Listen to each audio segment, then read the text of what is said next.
Mapapagod, pero hindi susuko. Alam mo ba na may dalawang uri ng pagod na pwede mong madama? Una, yung pagod Pwede na. na itutulog mo lang at pagising mo, okay ka na. Pero may isang uri ng pagod na talagang kakaiba. Yun ay ang pagod na hindi nadadaan sa pahinga. Isang pagod na magpapahiwatig kung gaano kabigat ang mga problema mong daladala. Pagod na magpapanginig ng mga luha sa mata.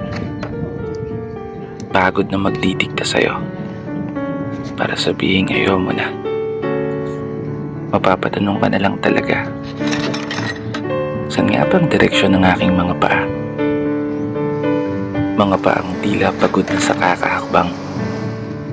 Mga paang ngimay na sa kada tapak sa baitang ng hagdan.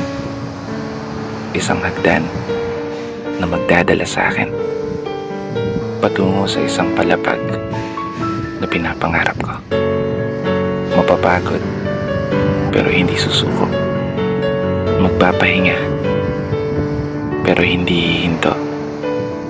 Para sa pamilya at para sa pangarap, palaging pipiliin na magpatuloy.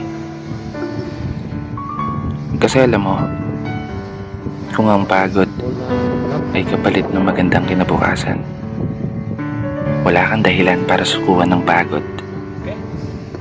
Wala kang dahilan para hindi ka bumangon. Wala kang dahilan